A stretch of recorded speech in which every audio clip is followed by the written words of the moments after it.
ಬಿಟ್ಟಿದ್ರಿ ಹೇಳಿ?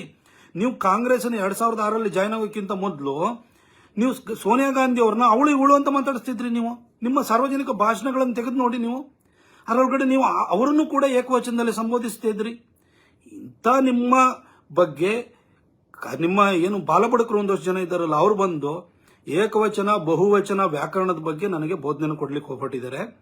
ಆದರೆ ನಾನು ಸ್ಪಷ್ಟವಾಗಿ ಹೇಳಲಿಕ್ಕೆ ಬಯಸ್ತೀನಿ, ನಾನು ನಿಮ್ಮನ್ನ ದೃಷ್ಟಿಯಲ್ಲಿ ಇಟ್ಕೊಂಡು ಹೇಳಿದ್ದಲ್ಲ. ನಾನು ಕೂಡ ಹಿಂಗೆ ಸೋಮಾರಿ ಸಿದ್ದು ತರ ಸುಮ್ಮನಿರ್ಬೋದಿತ್ತು, ಅದ್ರ ಅಭಿವೃದ್ಧಿ ರಾಜಕಾರಣ ಮಾಡಿದೆ. ಇದು ಮಾಡಿದ್ರಿಂದ ಬಹಳ ಜನಕ್ಕೆ ಕಣ್ಣು ಕುಗ್ತಾ ಇದೆ ಅಂತ ಅನಿಸ್ತದೆ ಅನ್ನೋ ಕಾರಣಕ್ಕೋಸ್ಕರ ನಾನು ಅಷ್ಟನ್ನು ಹೇಳಿದ್ದೀನಿ ಹೊರತು ಇದ್ರ ಹಿಂದೆ ಬೇರೆ ಇನ್ಯಾವ ಉದ್ದೇಶನೂ ಇಲ್ಲ.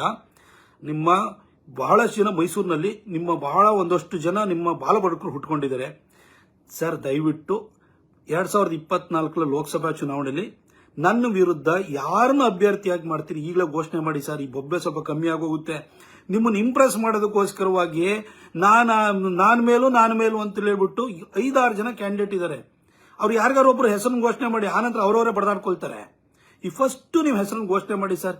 ನಿಮ್ಮನ್ನು ಇಂಪ್ರೆಸ್ ಮಾಡೋದಕ್ಕೋಸ್ಕರ ನನ್ನನ್ನು ಆಗಾಗ ತಂದು ಅದನ್ನು ರಾಜಕೀಯವಾಗಿ ಬಳಸ್ಕೊಳ್ತಿದ್ರೆ, ನನ್ನನ್ನು ಅವಹೇಳನ ಮಾಡುವಂತ ಕೆಲಸವನ್ನು ಮಾಡ್ತಿದ್ರೆ, ದಯವಿಟ್ಟು ಬೇಗ ಘೋಷಣೆ ಮಾಡಿ.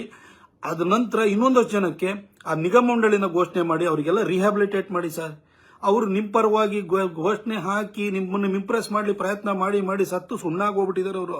ಬೇಗ ನಿಗಮ ಮಂಡಳಿನ ಘೋಷಣೆ ಮಾಡಿ.